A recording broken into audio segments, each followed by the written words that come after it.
시청자 여러분 안녕하십니까. 조간으로 하루를 여는 신통방통의 윤태현입니다. 오늘 첫 소식, 더욱 치열해지고 있는 국민의힘 경선 소식으로 시작하겠습니다. 먼저 윤 전 총장이 어제 이틀에 걸쳐서 충청권을 방문했습니다. 특히 눈에 띄는 일정은 유경수 여사 생가 방문이었는데 영상으로 확인해 보겠습니다.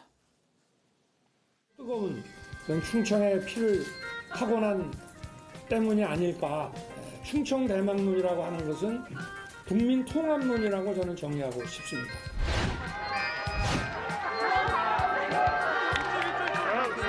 저희 산성시장에서 작은 이벤트를 준비를 했거든요. 여러분 이게 뭐죠?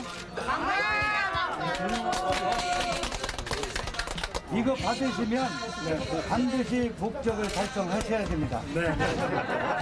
고맙습니다. 들어가서 말씀드리겠습니다. 우리 여사님의 그 낮은 곳을 향한 그 어진 모습이 지금도 기억에 생생하고 오래오래 잊혀지지 않습니다. 박근혜 대통령 꺼내주시오! 박근혜 대통령 꺼내주시오! 제가 박 전 대통령의 관련 사건을 수사에 관여한 것은 맞습니다. 그 지지자분들의 그 마음에 대해서는 제가 일정 부분 공감한다고 말씀을 드렸고,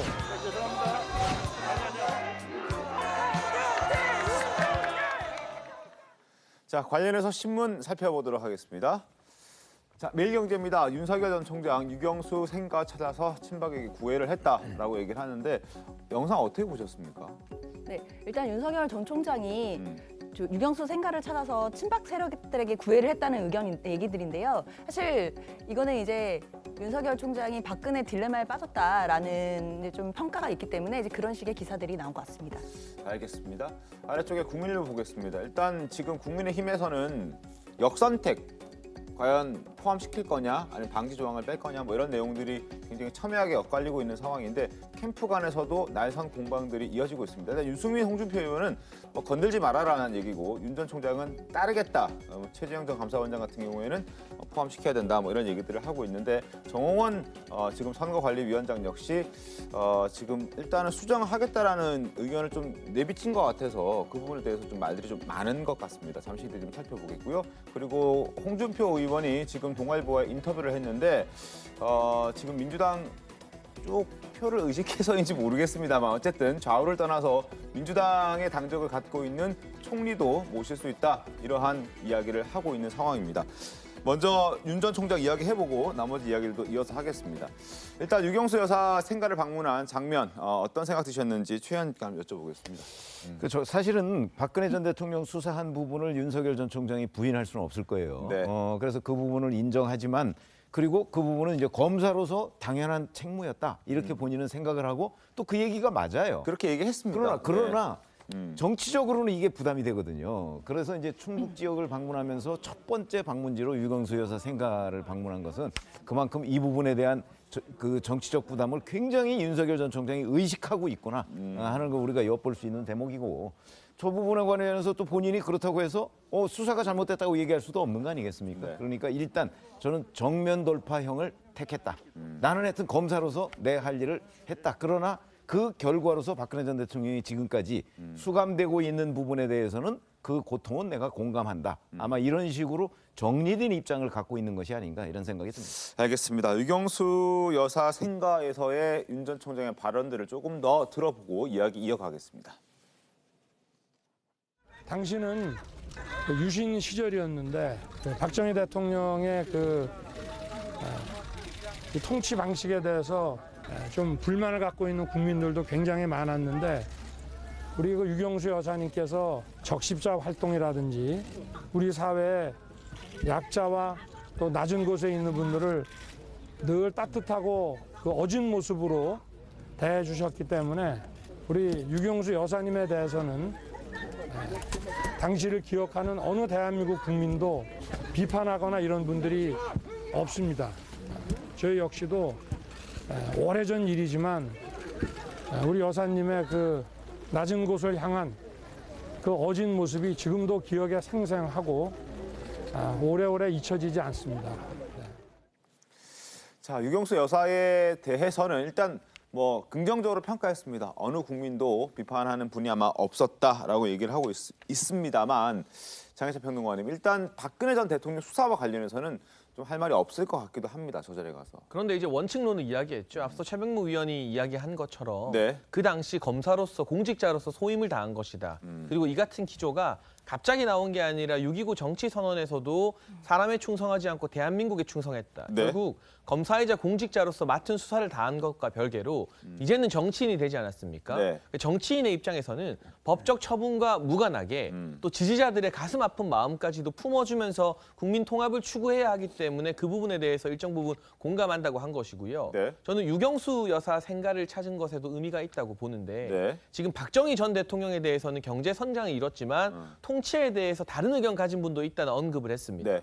만약에 박정희 전 대통령 생가를 먼저 찾거나 그와 관련된 어떤 이 행보가 조금 더 무게추가 실렸다면 네. 중도 진영이나 합리적 진보 진영에서 이의를 제기할 수 있었습니다. 그런데 유경수 여사에 대해서는 윤 전 총장이 직접 밝힌 것처럼 우리 국민들이 대다수가 긍정적인 시각을 가지고 있기 때문에 유경수 여사 생가를 방문했다고 해서 중도 진영에 있는 분들이나 또 합리적 진보에 속하는 분들이 이건 너무 보수적인 행보다라고 비판하진 않거든요. 그런 부분까지 조금 고려한 방문 일정이 아니었나 싶습니다. 이승훈 변호사님 어떻습니까? 맞는 말씀이긴 한데 조금 어정쩡해 보이긴 합니다. 왜냐하면 박근혜 전 대통령에 대해서 사면론에 대해서도 제대로 말 못하고 본인이 어떤 수사에 대해서도 정당성을 주장하기보다는 공직자로서의 소임이었기 때문에 어쩔 수 없었다. 이런 취지. 물론 뭐 중도층이라든가 무당층에 대한 어떤 배려가 있어야 되기 때문에 그 표를 무시할 수 없기 때문에 이런 태도를 한 것이라고 보긴 보입니다. 네. 다만 왠지 뭔가 어색한 듯한 그런 입장을 지울 수 없을 것 같습니다. 알겠습니다. 그리고 윤 전 총장이 청주에 가서는 박근혜 전 대통령 관련 수사에 대해서 직접 입을 열었습니다. 어떤 이야기를 했는지 한번 들어보겠습니다. 제가 박 전 대통령의 관련 사건을 특검에 파견 가서 수사에 관여한 것은 맞습니다. 그러나 그것은 공직자로서 정부의 인사 발령에 따라 제가 저의 소임을 다한 것뿐이고 또 우리 박근혜 전 대통령의 장기 구금에 대해서 안타까워하는 그 많은 분들, 그 지지자분들의 그 마음에 대해서는 제가 일정 부분 공감한다고 말씀을 드렸고, 사면에 대한 얘기는 나왔었지만 결론은 나오지 않은 상태인데 그 사면이라고 하는 것은 헌법상 대통령의 고유 권한이고 정략적인 그런 고려나 이런 거 없이 국민 통합이라는 관점에서 우리 현 대통령께서 잘 판단하실 것으로 생각하고 있습니다. 수사한 것은 맞다. 그건 뭐 부인할 수 없는 사실이죠. 수사한 것은 맞지만 또 안타까워하는 마음도 있다. 그리고 지금은 사면과 관련해서는 그건 대통령의 고유 권한이다. 뭐 이러한 얘기들을 내놨습니다. 자, 장현주 변호사님 어떻게 보셨습니까? 일단 그렇습니다. 윤 전 총장 같은 경우에는 사실 그 존재감을 키워왔던 과정을 보면 그 최순실 박근혜 전 대통령에 대한 구속 수사 그리고 네. 결국에는 유죄 판결, 확정 판결까지 받게 되었는데요. 그 과정에서 성장해 왔다는 것은 부인하기 어렵습니다. 그러면 물론 공직자로서의 소임을 다한 것도 맞지만 그 한편으로 본다면 국민의힘 전통적인 지지 세력 입장에서는 네. 서운한 감정이 있을 수는 있거든요. 그리고 그 입장에서 봤을 때는 또 친박 세력 입장에서 봤을 때는 박근혜 전 대통령을 구속시키는데 일조한 사람을 과연 대통령으로 뽑아야 되느냐에 대한 이제 인간적인 감정이 서운한 감정이 들 수는 있어요. 이 부분에 대해서 그렇다면 윤 전 총장은 결국에는 박근혜 딜레마에 빠진 것이 맞는 것 같고 이 과정은 이제 대선 경선 과정 그리고 앞으로 본선에 가서도 두고두고 좀 공격당할 지점이라고 생각됩니다. 알겠습니다. 자, 이러한 지금 윤 전 총장의 고민을 누구보다 강하게 공격하는 사람은 바로 홍준표 의원입니다. 그동안 홍 의원 같은 경우에 윤 전 총장을 향해서 보수 우파를 괴멸시킨 사람이다 이렇게 비판을 해왔었습니다. 그 목소리와 함께 윤 전 총장의 입장도 들려드리겠습니다. 윤 후보는 보수 우파 진영을 괴멸시킨 사람입니다. 자기가 중앙지검장 할 때도 자기 기수보다 5기수를 타고 올라왔고 벼락 출세를 한 사람이 윤석열입니다. 근데 윤석열이 그 중앙지검장 발탁 배경은 박근혜 전 대통령 잡아였기 때문에 발탁을 해준 거예요. 제 스타일이라고나 할까요? 제가 과거에 뭐 검찰총장으로 있을 때도 뭐 추미애 장관의 뭐 이런 발언에 대해서 제가 뭐 거의 대꾸한 적이 없으니까 뭐 그렇게 이해를 해주시길 바라겠습니다. 그래서 이제 지지율이 이렇게 상승하고 있고 그런 상황에서 좀 가만히 계시는 게 우리나라 국민이 굉장히 현명하시기 때문에 국민들의 판단에 따르면 되고 국민들의 판단에 승복하면 된다고 저는 생각합니다. 자, 그리고 오늘 홍준표 의원은 동아일보와 인터뷰를 했는데요. 윤 전 총장의 지지율은 금방 빠질 것이다 이렇게 얘기를 했습니다. 화면 보겠습니다. 국민의힘 내 윤 전 총장을 지지하는 세력이 가장 많은데? 라는 질문에 지지율이 떨어지면 썰물처럼 빠져나올 거다. 전혀 신경 쓰지 않는다. 이렇게 얘기했습니다. 그러면서 홍 의원은 본인에게 2017년 대선 때와는 비교를 해봤을 때 많이 달라졌다라고 말을 했습니다. 자, 어떻게 달라졌는지 살펴볼 텐데 그 전에 지난 대선 때 과연 홍 의원은 어떤 모습이었는지 확인부터 해보겠습니다. 부산 경남 사람 전부 폐륜 집단이라고 해요. 그러니까 이런 괘씸한 들 내일 신발해야 되겠죠. 안철수 후보는 호남 이중대입니다. 호남 이중대를 영남 사람들하고 우파 세력들은 따라가지 않습니다. 좌파가 집권하면 우리는 모두 역사의 죄인이 됩니다. 종북 좌파는 이 반드시 내 때려잡을 겁니다. 민주노총 내 반드시 때려잡겠습니다.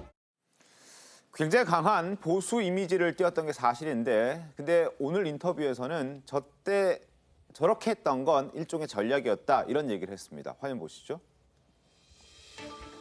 자, 그때는 흩어진 보수를 끌어모으기 위해서 강경 보수로 갈 수밖에 없었다. 그러지 않았으면 지금 이 당은 안철수 당으로 흡수됐을 것이다 라고 이야기를 하더군요. 글쎄 안철수 대표가 호남 이중대라고 하면서 만약에 본인이 없었으면 이 당이 안철수 당이 됐을 것이다?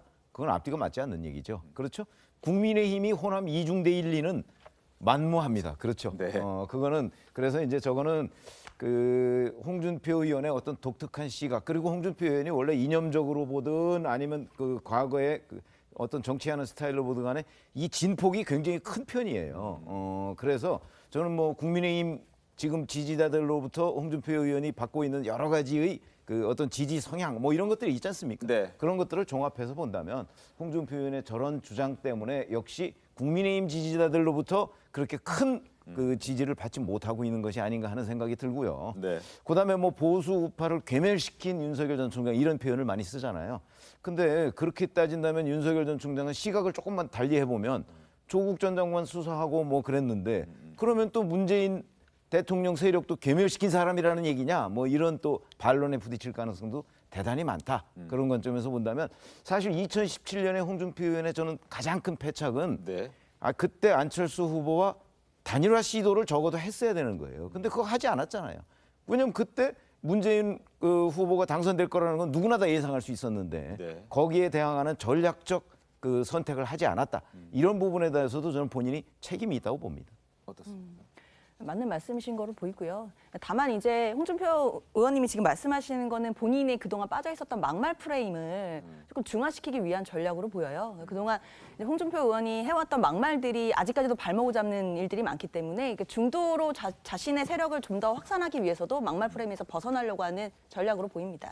자, 그런데 그때랑 지금은 많이 달라졌다라는 입장을 지금 보이고 있습니다. 어떻게 달라졌는지 한번 보시죠. 일단 국민의힘이 소수당이기 때문에 민주당에 능력 있는 사람을 모실 수가 있다. 자, 국민의힘에 자기가 대통령이 되면 뭐 총리나 뭐 내각을 꾸릴 때 국민의힘 소속이 아니어도 민주당 소속이어도 능력만 있다면 모실 수 있다라고 얘기를 하고 있습니다. 뭐 그런 얘기도 할 수 있죠. 그리고 하나 더 보시죠.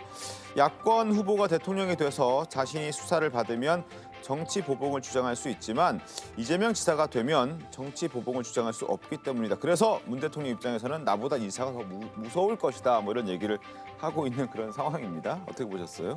실제 이제 홍준표 전 대표가 중도 실용주의 정책을 취하겠다 이런 취지인 것 같아요. 뭐 좌파 정책이든 우파 정책이든 또는 좌파 인물이든 우파 인물이든 구애받지 않고 쓰겠다.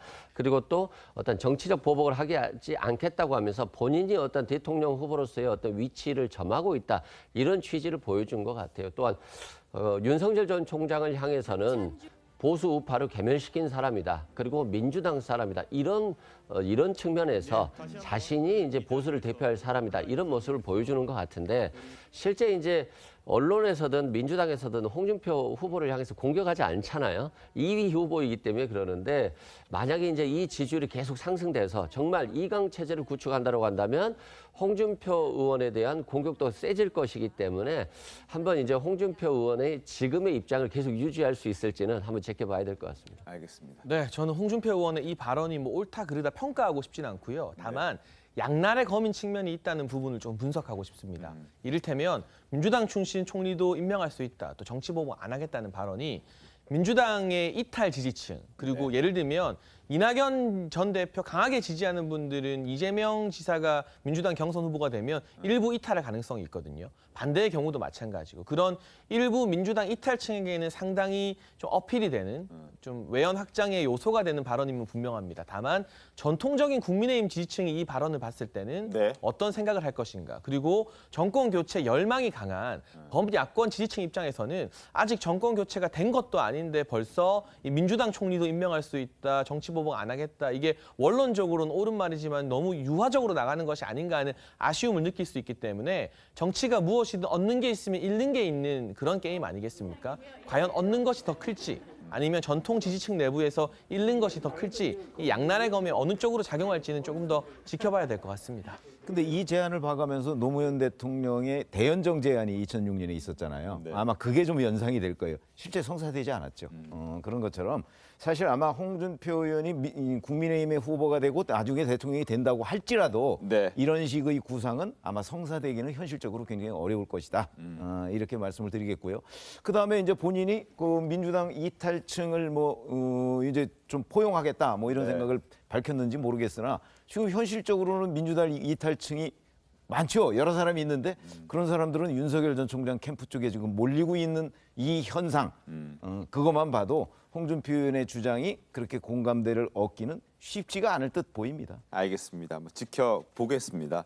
자, 그리고 국민의힘에서는 역선택 방지 조항을 두고 후보들 간의 신경전이 굉장히 치열합니다. 목소리 한번 들어보겠습니다. 이미 확정된 경선 룰은 토시 하나도 손대지 마십시오. 역선택 방지 조항을 넣는 순간 공정한 경선은 끝장납니다. 그런 식으로 경선판을 깨겠다면 차라리 그냥 선관위원장에서 사퇴하십시오. 정홍원 선관위원장이 이제 후보님만을 위한 그 룰을 만들려고 한다면서 사퇴하라고 말했는데 어떻게 보셨는지. 여의도 정치 문제를 이 국가의 백년 대계를 지금 우리가 가늠해야 되는 이런 오송재단에 와서 언급하기에 좀 적절치 않은 것 같습니다. 당의 결정에 승복하고 따르겠다고 말씀을 드렸습니다. 역선택 논리가 아니고 확장성 논리입니다. 그걸 다시 논의한다는 자체가 경선을 깨자는 것밖에 안 돼요. 대통령 선거가 우리끼리 투표합니까? 그거 아니죠. 민주당을 지지하는 사람이 우리 당의 어떤 A 후보를 지지했다. 근데 그분은 결국 본선에서는 그분을 안 찍을 거거든요. 그 부분에 대해서는 한번 좀 신중하게 검토해 봐야 되지 않느냐라는 생각을 가지고 있습니다. 자, 크게 두 가지입니다. 지금 찬성 반대 딱 이렇게 두 가지인데 일단은 최재형 윤석열 측에서는 역선택 방지 조항에 대해서 조금 긍정적으로 생각하고 있습니다. 조직적으로 역선택을 할 우려가 있기 때문에 국민의힘에서 좀 상대적으로 약한 쉽게 질 수 있는 후보들을 민주당의 지지층들이 찍을 것이다. 그래서 우리에게 안 좋은 일이 생길 것이다라고 주장을 하고 있고 반대로 유승민, 홍준표의 경선 후보들 같은 경우에는 역선택 방지 조항 넣는 순간 공정한 경선은 끝장난다. 그리고 대선판을 망치려는 이적 행위다. 이렇게 비판적인 시각들을 갖고 있습니다. 결국 키를 쥐고 있는 건 국민의힘 지도부와 정홍원 선거관리위원장일 겁니다. 최재현, 김재원 최고위원의 목소리 한번 들어보도록 하겠습니다. 민주당에서는 도리어 그 제 한 표도 뭐가 겁나는지 그 선거인단에서 축출했다는 이야기를 계속 듣고 있는데 역선택에 대해서 민주당은 크게 생각하는 것 아닌가 뭐 그렇게 보였습니다. 예를 들어 우리 당 입장에서 민주당 지지자인데 내가 뭐 대선 때 찍을 건 아니지만 그래도 그 당의 후보자 중에서는 저 사람이 낫겠다 하고 대답을 하면 결국은 그분들은 사실 본선 경쟁력이 있는 후보자를 선택하지 않을 가능성이 있다는 전제가 있는 거죠. 자, 그리고 정홍원 선거관리위원장 역시 선거 경선 준비위원회 안을 전부 다시 검토할 것이다. 이런 입장을 밝힌 상황입니다. 화면 보시죠.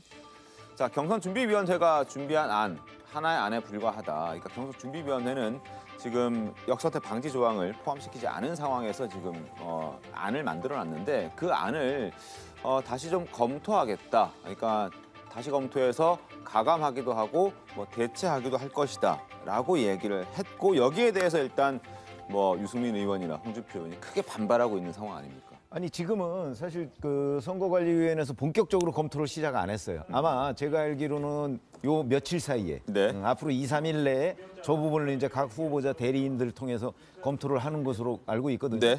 그렇게 되면 지금 현재는 검토 시작도 안 했으니까 아마 굉장히 홍준표 의원이나 유승민 전 의원이 강력하게 지금 제동을 걸고 있는 상황이잖아요. 그렇다고 해서 정홍원 전 국무총리가 그러면 이걸 반드시 바꾸겠다는 것도 아니에요. 검토를 시작하겠다는 것이지. 그렇기 때문에 이 문제는 사실 이번에 국민의힘 경선에서만 문제되는 것도 아니고 역대 모든 경선에서 다 문제됐습니다. 그런데 넣은 경우도 있고 넣지 않은 경우도 있어요. 그러니까 저거는 합의해서 될 문제고 그다음에 지금 국민의힘 같은 경우는 1차 컷오프에서 여론조사 100%잖아요. 그러니까 이때가 이제 역선택 문제가 가장 크게 그 논란이 돼요. 그다음에 2차는 또 여론조사 70%거든요. 그러니까 이때는 또 조금 문제가 좀 줄어들어요. 3차는 또 50%니까 더 줄어들어요. 그러니까 이번에가 이제 가장 큰 문제가 되는데 그런 관점에서 본다면 제가 보건대는 그 선거관리위원회에서 저거는 이제 각 후보가 전혀 합의점이 없다 그러면 지금 이대로 갈 것이고 그렇지 않고 합의점이 좀 모아진다고 한다면 어떤 형식으로든 좀 개선된 안이 나올 것이다 이렇게 생각합니다. 알겠습니다. 일단 정홍원 위원장이 뭐 안을 다시 검토해서 가감하거나 교체할 수도 있다라고 얘기를 하니까 유승민 의원 같은 경우에는 윤석열 전 검찰총장을 위해서 선거 관리를 하느냐라는 비판까지 하면서 사퇴해야 된다라고 얘기를 하고 있는데 실제 윤 전 총장과 만난 적이 있지 않습니까? 네, 그건 이제 정홍원 위원장이 선관위원장으로 내정되기 이전에 예방 차원에서 휴가 기간에 잠깐 만난 게 전부이고요. 그런 식으로 해서 문제가 된다면 정치인분들 참 만나는 게 직업인데 이전에 한 번이라도 만났던 사람 다 배제해야 되는 거 아니냐는 논리가 나올 수밖에 없습니다. 그리고 국민의힘 내부에서 정홍원 위원장이 임명되기까지 참 많은 논란들이 있었죠. 여러 고초 끝에 이준석 대표와 당 지도부가 고심해서 정홍원 위원장을 임명한 것입니다. 그렇다면 어떤 결정을 내리던 이 선관위원장을 직접 거론하면서 후보들이 사퇴해라 말라고 하는 것은 어렵게 봉합한 갈등을 다시금 촉발시키는 어떻게 보면 국민의힘 전체 파이로 봤을 때는 결코 선당우사의 자세가 아니라고 할 수 있는 것이고 최병국 의원이 말한 것처럼 아직까지 정홍원 위원장이나 선거관리위원회에서 경선 룰을 어떻게 바꾸겠다 말겠다 입장을 밝힌 적이 단 한 번도 없습니다. 너무 일찍부터 어떤 안도 나오지 않았는데 우려를 표하는 것까지는 후보들이 할 수 있겠지만 위원장 실명을 거론하면서 사퇴해라 하는 건 좀 금도를 넘어선 것 같다. 이준석 대표가 고심 끝에 내린 결단을 다른 후보들이 흔들어서는 안 되겠다는 그런 생각이 좀 듭니다. 네, 이제 제 생각은 말씀하신 대로 어렵게 만든 결정이잖아요. 경선준비위원회의 어떤 안이. 근데 지금 바로 선관위가 꾸려지면서 바로 번복한다? 이건 국민의힘의 득보다는 굉장히 실이 많을 것 같아요. 왜냐하면 일단 역선택이라고 하는 게 실제 예선에서 이루어지기가 쉽지는 않아요. 또한 지금 윤석열 후보의 지지율이 정체가 되고 홍준표 후보의 지지율과의 격차가 좁혀지고 있잖아요. 근데 이런 것들의 원인이 뭐 2030의 표심이라든가 또는 호남의 표심, 진보층의 표심이라고 하잖아요. 근데 2030이 떠나간 이유는 있어요. 이준석 후보와의 어떤 차이, 어떤 경론 이런 것들도 원인이 있을 수 있고 실제 이제 호남에서의 지지율이 높다가 실은 윤석열 전 총장의 어떤 실언이라든가 이런 것들을 통해서 떨어진 측면도 있거든요. 그런 측면에서 만약에 이 역선택을 방지 조항을 넣는다라고 하면서 그 원인이 역선택에 둔다라고 한다면 윤석열 후보 캠프에서 조금 본선 경쟁력을 좀 도외시하는 그런 결정이 아닐까. 따라서 원인에 대한 판단이 또 있어야 될 것 같고, 유승민 후보 같은 경우도 토시 하나만 바꿔도 이건 경선판 깨자는 거잖아요. 실제 역선택을 통한 어떤 실보다는 만약에 경선이 시작되기도 전에 이 경선 룰을 바꾼다라고 한다면 국민의힘에서 홍준표 후보와 유승민 후보 그리고 최재형 후보와 윤석열 후보 간에 심각한 힘겨루기 양상으로 인해서 득보다 실이 굉장히 많을 것 같다 이런 생각이 듭니다. 그런데 저희가 취재를 해보면 사실 윤석열 후보는 이 문제에 관심이 없어요. 왜 관심이 없느냐면 아니 1차 컷오프 8명 뽑잖아요. 네. 그 8명 안에 윤석열 후보가 안 들겠어요. 아무리 역선택 아니라 뭐 더한 것이 있더라도. 그렇지 않습니까? 2차 때 4명 뽑아요. 네. 그 4명 안에도 지금 뭐 들 것이 확실시 돼요. 그렇지 않습니까? 그렇기 때문에 별 관심이 없는 상황이고 이 부분에 관심이 있는 거는 사실은 최재형 전 감사원장과 원희룡 전 제주지사 네. 아마 요 정도에서 관심이 있을 거예요. 4, 5위권. 4, 5위권이라고 우리가 단정할 수는 없지만 네. 여하튼 그 정도에서 아마 관심이 있을 거예요. 그렇기 때문에 그런데 왜 유승민 전 의원은 자꾸 윤석열 전 총장을 걸고 넘어지느냐? 그건 최재형 전 감사원장을 여기 걸고 넘어질 수는 없잖아요. 그런 점 때문이지 사실 윤석열 후보는 별 관심이 없습니다. 이 부분에 관해서. 알겠습니다. 어쨌든 뭐 관심이 아예 없진 않겠죠. 하여튼 뭐 정홍원 위원장의 결정에 따라서 또 내용이 또 불거질 수도 있다. 그런 생각이 듭니다. 자, 그리고 안상수 국민의힘 예비 후보 이야기를 잠깐 할 텐데 허경영 국민혁명당 대표와 손을 잡고 어제 공동 선언문을 발표했습니다. 영상 보겠습니다. 우리 두 사람은 나라에 돈이 없는 게 아니라 도둑이 많다는 데 깊이 공감하고 정책의 시대적 필요성에 함께 인식했다. 우리 두 사람은 개인과 정파의 살인사역을 벌이고 코로나19와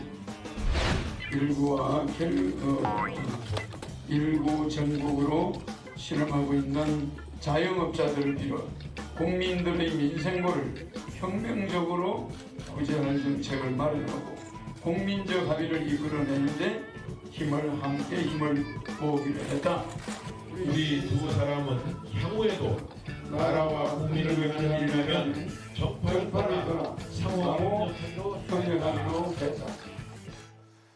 자, 허경영 대표가 안철수 대표한테 이제 단일화하자 이런 얘기를 했지만 갑자기 안상수 후보가 나올지 몰랐습니다. 장혜태 평론가님. 네, 이거 많은 분들이 참 의외의 장면이다, 뜻밖이다라면서 네. 놀라셨을 것 같은데요. 안상수 후보가 직접 이 허경영 후보가 있는 곳을 찾아가서 방금 보신 것처럼 공동 선언문을 발표했습니다. 네. 그런데 안상수 후보는 이 과거에 인천시장도 했었고 지금 국민의힘의 대선 주자로 나선 상황인데 그렇습니다. 현재까지의 여러 여론조사 결과를 보게 되면 뭐 선두권이나 중위권이라고 말하기는 조금 어려운 측면이 있습니다. 네. 그런 상황에서 일단 1차 목표는 이 8인의 이 1차 컷오프 대상 안에 들어가는 거 아니겠습니까? 통과하는 거 아니겠습니까? 그러기 위해서는 일단은 이슈를 만들어야 된다. 네. 국민적 관심을 얻어야 된다는 어떤 절박함이 작용을 했던 것 같고요. 그래서 관심을 모으는 데는 성공한 것 같습니다만 그러나 국민의힘이라는 정당 자체가 무분별한 어떤 재원을 쓰는 것, 소위 말하는 포퓰리즘에 굉장히 비판적인 입장을 취하고 있는 정당인데 허경영 후보 같은 경우는 나라에 돈 많다. 그 대신 도둑놈이 많았던 것뿐이다. 뭐 결혼하면 뭐 1억 주고 3억 주고 다 하자. 이런 식의 이 재원을 문재인 정부보다 훨씬 더 많이 쓰겠다. 그러니까 기본소득을 넘어서는 엄청난 국가 배당금을 공약으로 내세운 후보 아니겠습니까? 네. 그러면 국민의힘이라는 야당이 가지고 있는 철학과 사실은 대척점에 있는 후보인데 아무리 지금 관심과 화제를 만드는 게 급하다고 해도 이런 식의 어떤 이 공동선언문을 발표하는 것이 국민의힘의 건강 정책을 따르는 것인지에 대한 지지자들 사이에서의 반발이 일어날 수도 있다. 이 부분도 고려할 필요가 있었다는 생각이 좀 듭니다. 알겠습니다. 안상수 후보의 목소리 한번 들어보겠습니다. 네. 사실 저한테 연락이 왔었습니다. 저희 그 공약들이 좋다고 정책들이 자기가 생각하지 못하는 거라는 거예요. 그러면서 그쪽에서 연락이 와서 그거 좋다. 뭐 형식이 어떻게 됐든지 간에 한번 가서 여러 가지 공론을 해보자. 그래서 가는 거. 자, 허경영 대표, 앞서 안철수 국민의당 대표에게 단일화 제안한 바 있지 않습니까? 그 영상도 잠깐 보겠습니다. 안철수 대표님께 정중하게 제안합니다. 국가혁명당과 국민의당 이 정당 차원에서 서로가 추구하는 정책에 대한 토론과 국민의 뜻을 묻는 국민 경선을 통하여 단일화할 것을 제안합니다. 답변을 기다리겠습니다. 자, 안철수 대표 일단 응하지 않았죠. 허경영 대표의 단일화 제안에 응하지 않았습니다. 근데 안상수 후보가 갑자기 뭐 같은 안씨긴 합니다만 그래도 어떻게 보셨습니까, 장현주 변호사님은? 일단은 뭐 허경영 대표 입장에서는 네. 나쁠 게 없죠. 물론 안철수 대표는 아니지만 네. 그래도 같은 안 씨니까 결국 안 씨가 회답을 해줬습니다. 근데 이제 안상수 후보 입장에서 봤을 때는 이게 과연 이제 득보다는 실이 훨씬 클 것 같고요. 그리고 뭐 지금 이재명 지사와 비교를 해서 공약이 더 허경영 대표 공약이 더 현실적이다 막 이런 얘기를 하고 있는데 네. 전혀 동의하기 어렵고요. 물론 개인적으로는 허경영 대표의 공약이 흥미로운 부분들이 많이 있지만 국민들의 공감을 얻기는 어렵고요. 그래서 이 행보는 이제 안상수 후보한테는 좀 실이 많은 행보로 보입니다. 알겠습니다. 글쎄 제가 보기에는 뭐 안상수 후보도 그렇게 손해 볼 일은 아니라고 저는 생각을 하는데 그게 왜 그러냐면 사실 어떤 점에 동의하느냐 본인이 얘기를 했어요. 나라에 돈이 없는 게 아니고 도둑이 많아서 그렇다는 허경영 대표의 그 말에 대해서 동의한다. 거기에 대해서 동의 안 할 사람이 그렇게 많지는 않을 거라고 좀 보고 안상수 전 인천시장이 그러니까 본인의 그 어떤 대선 출마 뭐 이런 부분을 저는 일반 국민들한테 각인시키는 데는 허경영 대표를 이용한 점이 상당히 도움이 된다고 보고 네. 또 이 허경영 대표가 안상수 후보뿐만 아니고 여기저기 전화를 많이 하는 것 같더라고요. 사실은 왜 행주산성에서 본인 출마 선언을 했잖아요. 그 전에도 보니까 그 왜 무소속의 이용호 의원이라고 있어요. 아, 예. 이용호 의원한테 전화를 해서 원래 국회에서 출마 선언을 하려고 했대요. 그래서 이용호 의원이 그걸 주선하려고 했는데 이 코로나 상황 때문에 못한 적도 있었다고 하네요. 뭐 이런 거. 소통관에서. 왜냐하면 그게 누가 소개를 해줘야 되니까. 네, 그렇죠. 그런 점에서 보면 허경영 대표가 이 현실 정치 굉장히 관심이 많고 여기저기 전화를 많이 하는 것 같아요. 근데 안상수 대표가 이제 거기에 화답을 한 것이고 아까 얘기한 이용호 의원도 본인이 주선해 주려고 했다는 거 아니에요. 그래서 화답하는 의원들이 좀 있을 겁니다. 서로의 필요와 또 이해관계가 맞아떨어지면 또 서로 손잡는 게 또 정치판이니까 뭐 그렇게 해서 잡은 것 같다는 생각도 듭니다. 그리고 안창수 후보는 이렇게 허 대표와 손을 잡은 이유로 이재명 지사보다 허경영 대표가 더 현실적이다 이렇게 말을 한 적이 있습니다. 들어보겠습니다. 주변에 그런 사람 뭐 아주 막 얘기하는 사람도 있어요. 그런데 뭐 인간 쓰레기라는 둥 뭐 이런 사람들도 있는데 참 그 인기 비결이 참 궁금해요. 내가 가만히 들어보니까 우리 이재명 후보보다는 훨씬 현실적인 것 같아요. 이재명 후보는 재원에 대한 얘기는 별로 안 하고 그냥 퍼주는 얘기만 하는데 이 양반이 이렇게 들어보니까 그런 대로 또 재원에 대한 대책도 가지고 있고 여러 후보들이 많이 벤치마킹 하는 것 같아요. 자, 허 대표의 공약이 이재명 지사의 공약보다 현실적이다라는 안상수 대표의 말. 이승훈 변호사님 어떻게 보셨습니까? 저는 뭐 개인적으로 어떤 부분에서 현실적인 건지 전혀 비교 대상을 얘기하지 않으면서 그냥 현실적이라고 해서 무슨 말을 하기는 말씀드리긴 좀 어려운데 다만 저는 허경영 대표보다 안상수 전 의원이 훨씬 득이 많은 것 같아요. 왜냐하면 대선에 출마했는지 여부도 잘 모르시는 분들이 많은데 허경영 대표를 상대로 해서 이런 발표를 하면서 제대로 각인시켰다는 생각이 듭니다. 알겠습니다. 그리고 지금부터는 언론중재법 이야기 잠깐 다루겠습니다. 일단 본회의 상정은 한 달 미뤄졌습니다. 그 사이에 8인으로 구성되는 협의체를 두고 협의하겠다 이렇게 여야가 합의를 했습니다. 그런데 여야 입장이 첨예하게 엇갈리는 상황이기 때문에 협의체가 사실상 들러리가 될 가능성이 상당히 높아 보입니다. 여야 원내대표의 목소리부터 들어보겠습니다.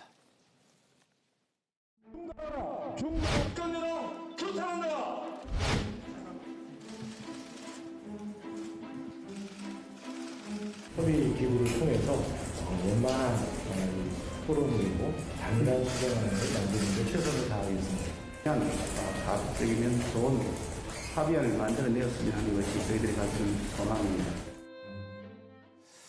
자, 이런 와중에 언론법 강경파인 김승원 민주당 의원이 여야 협상을 강조한 이 박병석 국회의장을 향해서 욕으로 읽힐 수 있는 글을 썼습니다. 신문 보겠습니다. 자, 이겁니다. GSGG.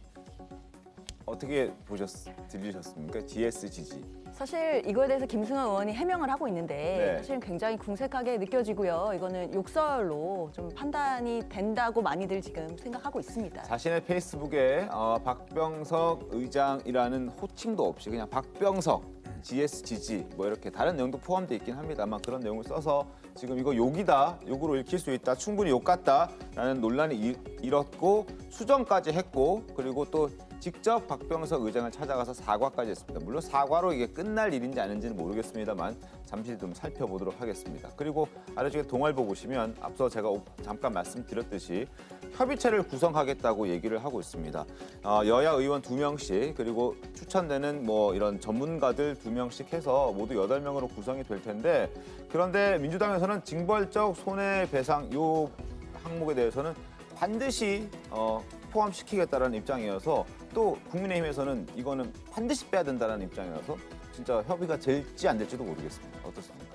그렇죠. 일단 시기만 뒤로 미뤄졌지만 일단 크게 쟁점이나 근본적으로 달라진 게 없기 때문에 불신은 여전히 남아있다는 내용입니다. 알겠습니다. 그리고 어제 이렇게 협의를 하겠다라는 한 달간 미루겠다라는 입장이 전해지자 문 대통령도 입장을 내놨습니다. 언론법 숙성의 시간을 환영하고 그리고 관련 법률 제도 남용 우려가 없어야 된다라는 입장을 내놨습니다. 자, 지금부터 이야기해 보겠습니다.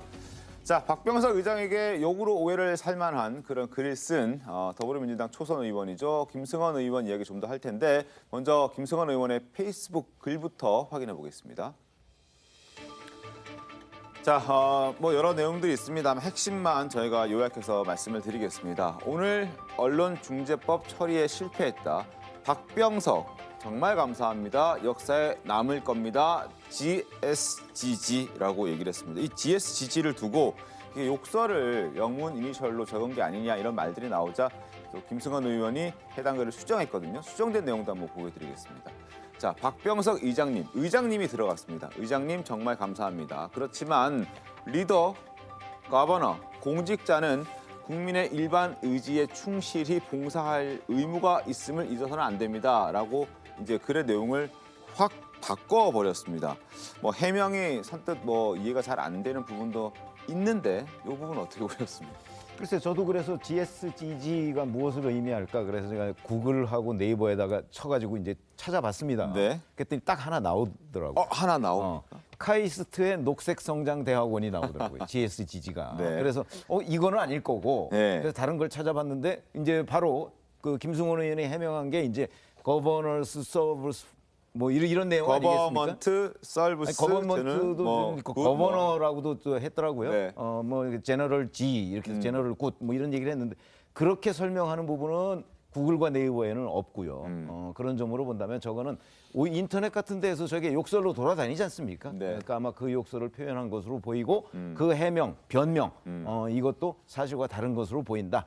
이렇게 우리가 이제 이해를 하는 것이 저는 훨씬 더 빠르다고 보고요. 네. 그런 점에서 본다면 글쎄요, 그 본인이 해명한 것도 보면 마치 박병석 국회의장한테 뭐 무슨 훈계를 하는 듯한 또 그런 얘기가 담겨 있거든요. 그것도 부적절하죠. 국회의장은 국회의 가장 큰 어른입니다. 그렇죠? 네. 근데 초선 의원이 거기에 훈계를 하는 듯한 용어를 써서 페이스북에다 넣었다? 그것 또한 적절한 표현은 아니다. 이렇게 생각합니다. 자, 김승원 의원의 해명 그 CG 한 번 더 띄워주시면 감사하겠습니다. 자, 거버먼트 설브 제너럴 굿이라는 중의적인 의미였다라고 김승원 의원은 이야기를 하는데 저 기자들이 질문을 했습니다. GSGG가 무엇이냐? 그랬더니 거버먼트 설브 제너럴까지는 얘기를 했는데 그럼 그 다음에 붙는 G는 뭐냐 했더니 그제서야 굿이라고 얘기를 한 거거든요. 그러니까 저는 사실 우리 국민들이 해명을 보고 화가 더 났을 것 같아요. 분명히 경솔한 발언이었고 네. 국회의장에게 비속어를 영어의 축어로 쓴 건 명백해 보입니다. 네. 그렇지 않다면 찾아가서 사과할 이유가 없죠. 그렇죠. 윤호중 원내대표는 박병석 의장에게 싹싹 빌었다는 표현까지 썼습니다. 네. 그렇다면 국민들 앞에 솔직하게 자신의 잘못을 인정하고 조금 충동적으로 욱하는 마음에 써서는 안 될 표현을 썼다. 사죄하고 자중하겠다. 또 원내대표 비서실장이라는 지금 당의 중책을 맡고 있는데 당직을 내려놓고 자숙하겠다. 이렇게 말하는 게 반성의 정도입니다. 그런데 지금 정말 알아듣지도 못할 영어 표현을 붙여가면서 제네럴 굿이었다. 이렇게 해명하는 것 거짓 해명이고 사과와 반성에서 진정성이 느껴지질 않아요. 잘못했을 때 깔끔하게 인정하고 반성하면 다음 기회가 돌아오지만 어설픈 변명으로 그 순간만 모면하려고 미봉책을 쓰게 되면 이 잘못이 두고두고 이 김승원 의원에게 꼬리표처럼 달라붙을 수밖에 없습니다. 사과하고 반성하는 방식이 잘못됐다는 비판을 드릴 수밖에 없고요. 네. 윤호중 원내대표도 사실은 본인이 박병석 의장 찾아가서 뭐 잘못했다고 했고 국회의원들이 10시 이후에 SNS 쓰면 안 된다고 하지만 본인의 비서실장이거든요. 이 정도면 강하게 질책하는 데서 끝나지 않고 비서실장 자리에서 경질을 시켜야 됩니다. 국회의 권위가 네. 무엇이 되는 것입니까? 저는 사실 김승원 의원이 자발적으로 비서실장직을 내려놓고 모든 당직에서 사퇴하겠다고 하는 게 맞다고 보지만 네. 애석하게도 김승원 의원은 변명으로 일관하고 있고 자기 잘못에 대한 책임을 질 생각이 없어 보인다면 국회 선배인 윤호중 원내대표가 직접 나서서 이 잘못을 좀 꾸중하는 의미에서 이 원내대표 비서실장직에서 경질한다. 이 정도의 조치는 취해야만 이 국회의 권위 또 국회의장에 대한 권위가 회복되는 길이 아닐까 하는 아쉬운 마음이 좀 많이 듭니다. 알겠습니다. 이승훈 변호사님, 일단 뭐 김승원 의원도 박병석 의장 찾아가서 사과했다고 하는데 교육 들어서 뭐 어떤 얘기가 좀 나왔습니까? 실제 이제 김승원 의원이 찾아가서 사과를 드렸고 아마 박병석 의장이 질책도 하고 앞으로 좀 잘하라 이런 취지의 조언까지 한 것 같아요. 그러면 뭐 이제 사과를 받아들였다. 받아들인 거죠. 거예요? 실제 이제 판사 출신이 이런 서고를 연상케 하는 단어를 쓰는 경우는 거의 없거든요. 저도 다소 의외였었고 실제 뭐 다른 영어적 표현을 제시했습니다만 또 국민들께서는 그렇게 생각하지 않고 있기 때문에 결국에는 이런 용어를 쓴 건 자체는 잘못됐다고 생각하고 앞으로 이제 이게 재발되는 것도 안 되지만 이미 한번 뱉은 말이기 때문에 계속 꼬리표처럼 따라가지 않을까 싶습니다. 알겠습니다. 자, 김 의원 이렇게 해명하고 사과도 했고 그럼에도 불구하고 비판은 계속 이어지고 있습니다. 금태섭 전 의원은 반드시 김 의원을 징계해야 한다라고 글을 올렸습니다. 논란이 많은 법안이 원하는 대로 통과되지 않았다고 해서 국회의장을 이름만 부르고 또 공개적으로 욕을 한 의원은 반드시 국회에서 징계해야 한다.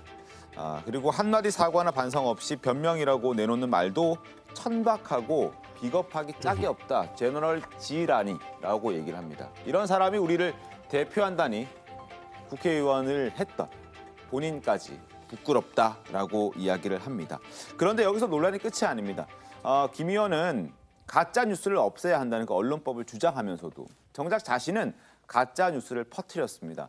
자, 부친의 부동산 투기 의혹으로 의원직을 사퇴하려고 하는 윤희숙 의원이 사실은 사표 내지 않았다라고 방송에서 말을 했습니다. 직접 들어보시죠. 사퇴하려면 이제 사표도 내야 되고, 네네. 저희 본회의에 의안으로 올라가야 되는데, 네. 지금 사표를 냈다는 얘기를 제가 들어본 적이 없고요. 또 국민의힘당에서 네네. 예, 그 본회의 안건으로 올려달라는 그런 청을 했다는 얘기도 들어본 적이 없습니다. 그래서 저는 약간 이게 쇼 아닌가, 예, 그런 생각이 듭니다. 진정성이 없다는 거죠. 자, 김 의원 얘기 들으셨죠? 윤 의원이 사표를 냈다는 얘기를 들어본 적도 없고 이건 쇼다라고 말을 했는데 국회 의안 정보 시스템이라는 것이 있습니다. 여기에 들어가 보시면 국민 누구나 들어갈 수 있으니까 들어가 보시면 윤 의원이 사퇴서를 제출한 것이 올라와 있습니다. 그리고 그 내용도 설명을 좀 드리겠습니다. 자, 심사 진행, 윤희숙 사직의 건, 그리고 의원 번호도 있고요. 이제 제한 일자가 2021년 8월 25일 윤희숙 의원이 그 기자회견 하기 전에 본인이 이제 제출했다라고 얘기를 했고 그 또 사진도 함께 공개가 됐었고 그리고 지금 의안 정보 시스템에서도 저렇게 확인을 할 수가 있는 내용입니다. 그리고 윤희숙 의원은 또 입장을 밝혔는데 국민 누구나 볼 수 있는 정보다 정작 본인들이 언론 환경을 혼탁하게 만들고 있다. 악의적 허위 보도의 피해자가 언론 재갈법을 오히려 반대하고 가해 세력들은 재갈을 필요하다고 떠들고 있으니 지금 세상이 온통 블랙 코미디다라고 얘기를 하고 있는데 김승환 의원이 왜 저랬을까요? 만약에 확인을 안 한 것이 사실이라면은 명백히 실수로 보입니다. 다만 과연 고의를 가지고 정말 허위임을 알면서 이제 유포를 했느냐 이런 거에서 법적인 평가는 좀 달라질 수는 있을 것 같은데요. 네. 아마 김승환 의원님 같은 경우에는 아무래도 본인이 드라이브를 걸고 추진해 왔던 이제 언론중재법이 이제 상정이 안 되는 과정에서 좀 감정이 격해진 것 같아요. 그래서 저는 이번 사태에서 사실은 가장 우리에게 주는 교훈은 절대 새벽에는 SNS를 하면 안 된다. 원래 예전부터 새벽에 쓴 편지는 아침에 읽어서는 안 된다 이런 게 있잖아요. 물론 굉장히 부적절한 행보고 이렇게 우습게 넘어갈 일은 당연히 아닌 중대한 일인 건 맞지만 분명한 건 좀 감정이 격해져서 이제 본인이 드라이브 걸었던 거에 대한 좀 실망감이 좀 있었던 것 같아요. 그래서 좀 약간 경솔한 행동들이 나온 것 같습니다. 욕설에 관련된 말씀을 하시는 거죠? 예, 욕설도 마찬가지고 물론 확인을 제대로 하지 못하고 뭐 이런 얘기가 나오는 것도 다 마찬가지 선상에 있는 걸로 보입니다. 화가 난다고 가짜 뉴스를 근데 확인을 하고 못 하고 할 게 어디 있습니까? 왜냐하면 기자들이 이미 저 사태에서 다 낸 걸 확인해서 언론에 다 보도했어요. 사태에서 냈다고. 그런데 더 이상 뭘 확인하죠? 그럼 그것도 하나도 안 읽었다는 얘기인가요? 그래서 이거는 누가 봐도 저는 명백하게 사실과 다른 얘기를 한 거잖아요. 윤희숙 의원을 공격하기 위한 거지. 그 뭐 언론에 다 보도되고 의안정보 시스템 들어가도 다 확인할 수 있고 기자들이 확인해서 대신 기사를 써줬는데 그걸 뭐 믿지 않고 지금 사퇴해서 안 냈다고 얘기하는 거잖아요. 그걸 무슨 재주로 변명을 할 수가 있겠어요? 저는 한 가지 더 지적하고 싶은데 이 윤희숙 의원 사퇴 사실에 대한 이른바 가짜뉴스가 서울교통방송 TBS에서 방송됐다는 겁니다. 서울 시민의 세금으로 운영되는 방송에서 이 새로운 진행자, 이게 얼마 전에 런칭한 신규 프로그램인데 정의당 출신의 이 친여 성향의 패널이 진행자가 된 것인데요. 이러한 사실과 다른 가짜뉴스성 발언이 나왔을 때 그걸 잡아주고 팩트체크를 해주고 정정해주는 게 진행자의 역할 아니겠습니까? 근데 진행자도 또다시 친여 성향이 TBS에 임명이 됐는데 이런 사실관계에 대해서 전혀 정정을 해주지 못했고 국회의원도 마치 이게 사실인 것처럼 윤희숙 의원에 대한 어떤 조롱이 될 수도 있는 그런 비난성 발언을 이어갔습니다. 이 문제에 대해서 왜 많은 시민들이 우리 세금으로 TBS를 계속 이렇게 편향되게 운영해야 되느냐 지적하고 있는 목소리가 또다시 불거진다는 점도 좀 유념을 해야 될 것 같습니다. 알겠습니다. 어쨌든 논란이 끊이지 않고 있는 상황이고 국민의힘 이준석 대표의 논란도 있습니다. 100분 토론 방송 시작 40분 앞두고 출연 거부한 것을 두고도 계속 시끌시끌합니다. 어제 MBC 노조가 성명을 냈습니다. 내용 보시죠. 이준석 대표가 40여 분 앞두고 100분 토론에 출연하지 않겠다고 제작진에게 최종 통보했다. 이 대표는 심지어 자신이 방송 펑크 내면서 생기게 될 이 방송 시간 공백에 대해서 동물의 왕국이나 틀면 된다고 답했다. 저열한 인식을 적나라하게 보여주는 대목이다라고 얘기를 했고요. 그리고 여당에서도 비판의 목소리가 끊이지 않고 있습니다. 직접 들어보겠습니다. 이준석 대표는 방송국과 제작진과의 약속, 또 출연진 간의 약속, 시청자와의 약속을 모두 저버렸습니다. 이런 참을 수 없는 가벼운 행동을 두고두고 지탄받을 것입니다. 그럼에도 국민의힘당 수석 대변인은 이 대표는 언론법 강행 시 TV 토론 불가라고 했던 약속을 지킨 것이다 라며 결방의 책임을 민주당 쪽으로 돌리는 유체 이탈, 정신 이탈 발언을 했다고 합니다. 정말 그 대표의 그 대변인이 아닐 수 없습니다. 좀 대단히 아쉬운데요. 만약에 문제가 있다면 어떤 문제가 있냐라는 것을 좀 진솔하게 토론해 보는 그런 좋은 자리지 않습니까? 누가 보더라도 필요한 자리인데도 불구하고 방송을 한 30여 분 남겨두고 이준석 대표가 일방적으로 못하겠다라고 나왔던 거거든요. 좀 대단히 아쉽고 이런 기회를 통해서 국민들이 사실을 정확하게 알 수 있어야 된다고 생각을 합니다. 자, 당연히 이준석 대표도 입장을 밝혔습니다. 사과했는데 한번 확인해 보겠습니다. 저는 어제 오후 이른 시점부터 민주당이 강행처리 시 불참하겠다는 의사를 공개적으로 표명을 했다. 그리고 40분 전에 불참 통보를 한 것이 아닐 뿐더러 주기적으로 그 제작진들과 연락을 했다. 그리고 오늘 국회 상황상 참석이 어렵다는 답변을 계속했지만 마지막까지 어떻게든 토론을 준비하고 있는 상황이기도 했다. 다만 민주당의 김승원 의원이 합의의 역할을 한 박병석 의장에게 GS지지라는 표현을 할 정도로 민주당은 지금 강행 처리에 대한 의지가 굉장히 강했던 그런 상황이었기 때문에 그 와중에 토론에 참석하기 위해서 참여하기 위해서 국회를 떠나기에는 좀 대표로서 어려웠던 상황은 있었다라고 이야기를 하고 있습니다. 뭐 해명을 하고 설명도 하고 있지만 그래도 뭐 방송을 펑크 낸 건 뭐 비판을 받을 수밖에 없겠죠. 뭐 일단은 이 MBC 노조에서 입장을 밝힌 것 별개로 100분 토론 제작진이 명확하게 사실관계를 알려줬으면 좋겠습니다. 그러니까 이준석 대표와 지속적으로 연락을 주고받으면서 이게 지금 민주당이 법안을 강행 처리할 시에 못 나갈 수도 있다는 상황을 이준석 대표가 계속 전달을 했다면 이준석 대표 해명문을 보면 지속적으로 못 나갈 수 있는 입장을 전달했다고 나와 있잖아요. 그러면 사실상 이 책임이 비판에서 조금 가벼워지고 자유로워지는 것이고 그렇지 않고 별도의 연락 없이 정말 생방송 40분 전에 이 방송 출연 못하겠다고 통보했다면 제작진 입장에서는 서운함을 표출할 수 있는 것이죠. MBC 노조가 나설 게 아니라 백변 토론 제작진이 분명한 사실관계에 대해서 한번 밝혀줄 필요가 있다는 생각이 들고요. 어쨌거나 민주당 같은 경우도 상황을 보게 되면 4차례에 걸쳐서 계속 회의를 열고 또 회의를 열고 회의를 열면서 야당을 불렀습니다. 그 상황에서 밤 늦은 시간까지 오늘 안에 강행 처리 안 하겠다는 확답을 주진 않았어요.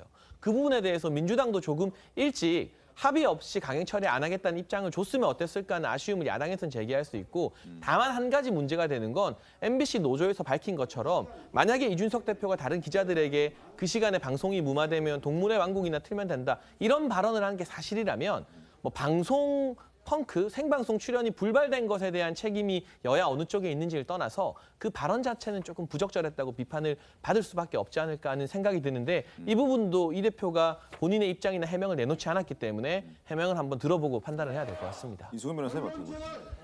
이준석 대표가 말에 무게가 있어야 되지 않겠습니까? 본인이 끝장 토론하면서 언론중재법의 문제에 대해서 밝혀보자고 한 거잖아요. 송영길 대표와 이준석 대표가 언론중재법에 대해서 다투면서 독소조항이 정말 있는지, 이 독소조항을 수정할 수 있는지에 대한 논의들을 할 시간이 있었는데 그걸 무참하게 어떤 팽개친 게 아닌가 싶어요. 이건 실은 국민들께 언론중재법에 대해서 잘잘못이, 옳고 그름에 대해서 판단할 수 있는 기회를 드린 거거든요.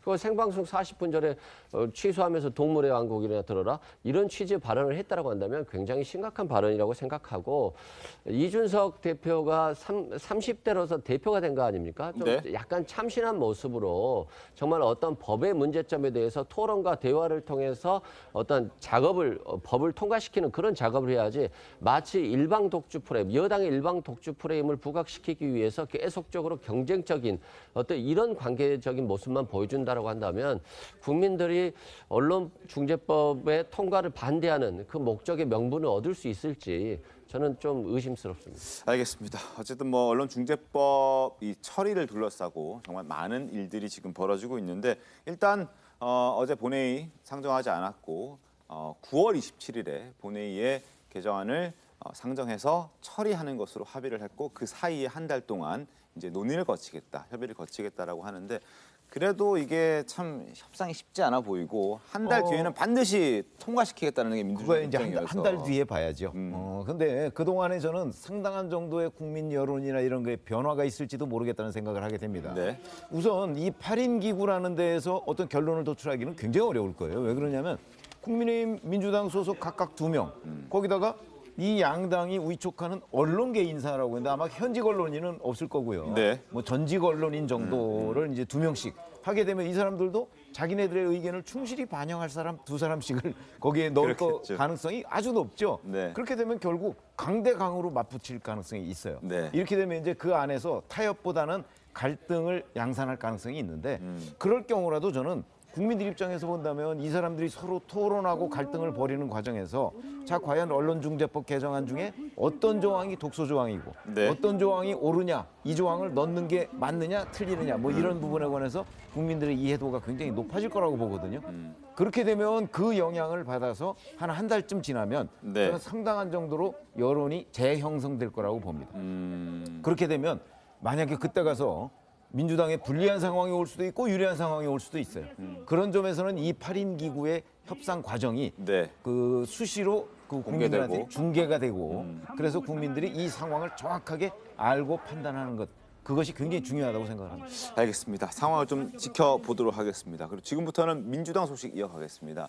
이재명, 이낙연 후보 양측이 지금 무료 변론 논란으로 다시 한번 충돌하고 있는 상황입니다. 자, 이낙연 캠프의 윤영찬 의원. 자, 억울하면 이재명 지사가 억울하면 의혹을 제대로 해명하면 될 것 아니냐 공세를 늦추지 않고 있습니다. 화면 보시죠. 자, 이 지사가 변호사 비용과 출처 그리고 재산 변동과의 관계를 밝히면 이 일은 끝나는 것이다. 이 지사께 누구라도 이 부분을 정확히 확인해 본 분 계신가라고 얘기를 하면서 진실을 물으면 네거티브라고 얘기를 하니까 적반하장도 유분수다. 그런 적반하장 중단하라라고 얘기를 했습니다. 여기에 대해서 이재명 후보는 거듭 사실이 아니다라고 해명하고 있는 상황입니다. 영상 보겠습니다. 뉴스 중에 터무니없는 거 있지 않습니까? 뭐 제가 재산이 늘었다 이런 거 있잖아요. 아파트 값이 오른 거 빼면은 막 몇 억이 줄었는데 늘었다고 대납한 거 아니냐 이런 소리 하면 서운하기도 하고 또 화나기도 하고. 변호사비 안 줘서 늘은 거 아니에요? 그게 불가능합니다. 이게 이제 누가 경찰에 이미 고발을 했기 때문에 다 수사를 하게 됩니다. 사실은 좀 다르다 이런 말씀이십니까? 전혀 뭐. 자, 이재명 지사 그러면서 윤희원을 향해서 자신에게 도움받았던 거 왜 기억하지 못하느냐 이런 얘기도 했습니다. 화면 보시죠. 자, MB 변호사 대납 생각나게 한다고 허위 사실을 공표했습니다라고 얘기를 하면서 과거 윤 의원께서 이 지역 국회의원 선거에 출마하면서 나의 응원 집회에도 참가해주고 그리고 또 저와 함께 찍은 사진을 활용하면서 선거에 활용하면서 당선되지 않으셨습니까? 왜 그렇습니까? 라고 얘기하면서 갑자기 마무리는 감사합니다라고 마무리를 지어버립니다. 어떻게 보셨습니까, 이승훈 변호사님? 실제 이제 저는 윤영찬 의원이 좀 잘못했다고 생각해요. 왜냐하면 어떤 팩트가 발생해서 그 팩트를 기초로 해서 의혹을 제기해야 되는데 그냥 막연하게 변호사비 대납해 준 거 아니냐. 그러면서 MB의 대납 의혹을 얘기하거든요. 실은 이명박 전 대통령이 삼성에서 한 50몇 억 정도를 받아서 다스 소송을 대신했거든요. 그래서 뇌물로 인해서 재판받고 구속돼 있는 상황인데 이걸 좀 마치 연상시키는 발언을 했기 때문에 굉장히 잘못된 발언이라고 생각을 하고 실제 관보에도 나와 있으면 금방 확인할 수 있는 거거든요. 한 이재명 지사의 실제 재산은 1억 정도가 줄었고 전체적으로 3억 정도가 줄었다고 해요. 그럼에도 불구하고 재산이 오른 걸로 나온 건 부동산의 공시지가가 실반영되면서 재산이 올랐다고 해요. 그런 측면에서 봤을 때 윤영찬 의원이 너무 아무런 근거도 없이 대납 의혹을 제기하고 대리, 무료 변론 얘기를 제기하는 것은 좀 정치적으로 잘못된 그런 선택 아닌가 싶습니다. 알겠습니다. 그리고 이재명 지사 측에 지금 박주민 의원은 이런 얘기도 합니다. 공익 사건의 경우에는 변호인단의 이름을 올리는 게 민변의 관행이다 이런 주장도 하고 있는데 직접 들어보시죠. 민변은 굉장히 오랫동안 회원이 여러 가지 사유로 특히 뭐 공익적인 부분들과 관련된 사안으로 수사를 받거나 또는 재판을 받게 될 경우에 지지한다라는 의미에서 변호인의 이름을 올리는 관행이 있었습니다. 자, 민변의 관행이라는 주장에 대해서 법 쪽에서도 입장이 서로 조금 다른 것 같습니다. 한반도 인권과 통일을 위한 변호사 모임이라는 그 모임이 있는데 여기에 주장은 전혀 다릅니다. 직접 들어보겠습니다. 송두한 국가인권위원장 후보는 어제 인사청문회에서 그것은 자기가 근무했던 민주사회를 위한 변호사 모임 민변에서 판례상 제공한 거기 때문에 그거는 돈의 가치가 없다 이렇게 얘기를 하고 있습니다. 민변의 관행이 건전한 법적 통념, 사회 통념과 상식이 될 수 없습니다. 자, 최병훈 위원님, 결국 민변의 가치는 알겠는데 관행은 알겠는데 그렇다고 해서 이게 사회 통념상 다 맞아떨어지는 건 아니다. 아니 이게 뭐냐면요. 사실은 이재명 지사가 대법원 그 판결을 앞두고서 그 상고 이유서를 송두환 인권위원장 후보자가 검토해줬다는 거 아니겠어요? 네. 그거는 답변서에 나와 있어요. 검토해줬다고. 검토해줬으면 거기에 따른 대가를 받는 게 맞죠. 네. 그런데 대가를 안 받고 무료로 해줬다는 얘기 아니겠습니까? 아예 그런 그 대화 내용이 없었다. 네. 이 보수 문제에 관해서. 자, 그렇다면 이거는 이제 청탁금지법 위반 아니냐? 저는 여기까지 윤영찬 의원이 문제 제기한 거는 옳았다고 봐요. 청탁금지법 위반이 될 가능성이 아주 높죠. 자, 그런데 지금 이제 박주민 의원이 얘기하는 거는 그게 민변의 무료 변론의 관행이라고 얘기하는데 그리고 공익사건 얘기를 합니다. 자, 이재명 지사가 당시 안았던 그런 혐의가 과연 공익사건이냐. 공직선거법상 허위사실 유포 혐의예요. 친형 강제 입원 문제에 관해서 그런 일 없다고 대답을 했기 때문에 생기는 문제였다고요. 그게 어떻게 공익사건입니까? 제가 보건대 그건 이재명 지사의 개인적인 선거법 위반 사건이에요.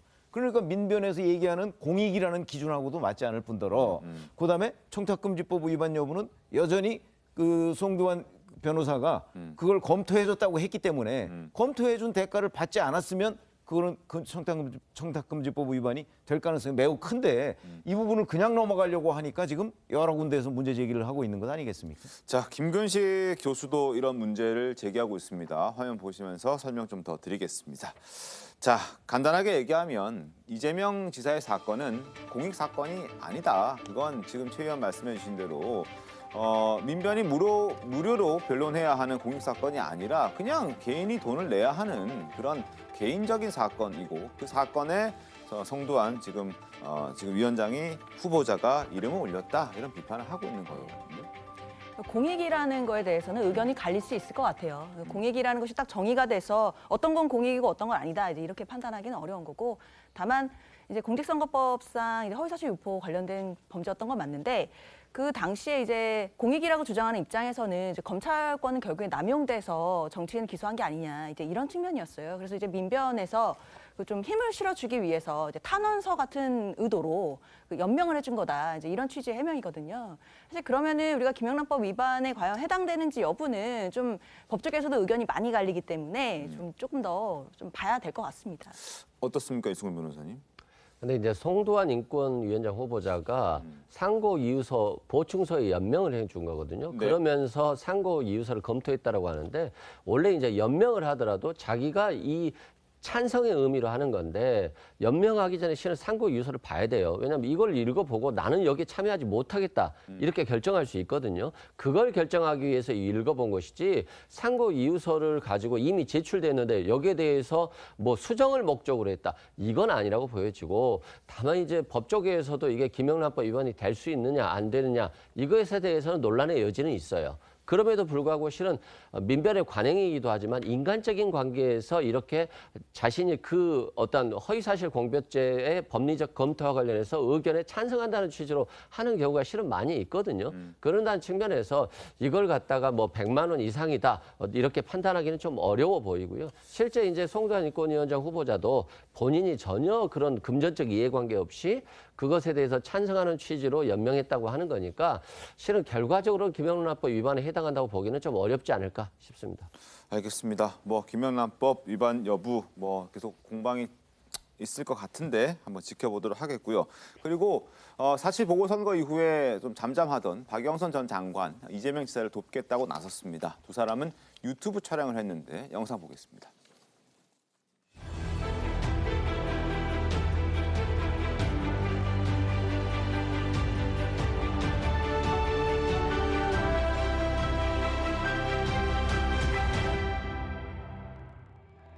그 이재명에게 노무현 대통령은 어떤 사람이다. 네, 영상만 지금 짧게 공개가 돼서 영상을 보여드릴 수밖에 없어요. 예고편만 저희가 좀 보여드렸는데 과거 두 사람은 좀 돈독한 관계였던 것으로 저희가 알고 있습니다. 서울시장 선거할 때 이재명 지사도 든든한 우군이 되어준 적이 있거든요. 그 영상도 보겠습니다.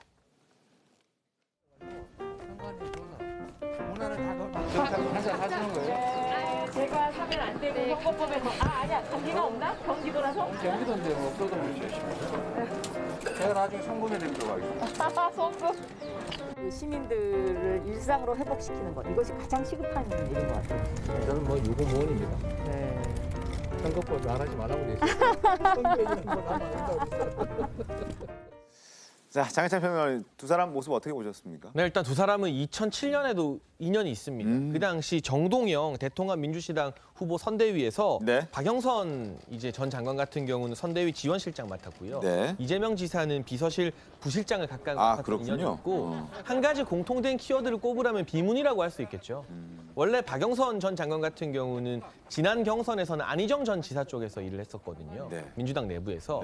그런데 어느 순간 박영선 전 장관도 지난 서울시장 선거 출마했던 걸 보면 친문처럼 되어 있고 이재명 지사도 지금 친문을 향해서 또 러브콜 많이 보내고 있지 않습니까?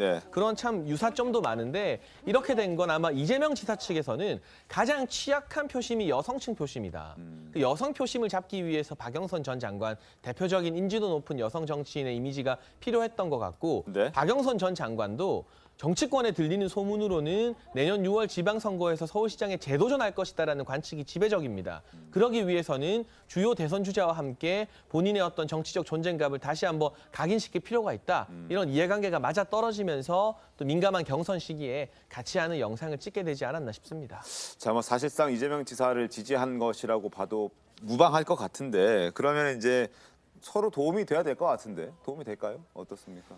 뭐 아예 본격적으로 도와준다면 정말 도움이 되겠습니다만 이렇게 이제 TV를 통해서 같이 얘기를 하고 가는 것이니까 뭐 도움이 된다고는 봐야 되겠죠. 다만 어느 정도 여성 표심에 영향을 미칠지 이것까지는 뭐 한번 지켜봐야 될 것 같습니다. 알겠습니다. 지금 예고편만 나왔잖아요. 네. 앞으로 뭐 본편이 뭐 7개인가 나온다고 7일까지 하죠. 계속된다고 계속 나온다고 네. 하니까 네. 아마 그 내용들은 박영선 전 장관이 이재명 지사를 약간 띄워주는 쪽으로 그 지금 문답이 계속 오갈 거예요.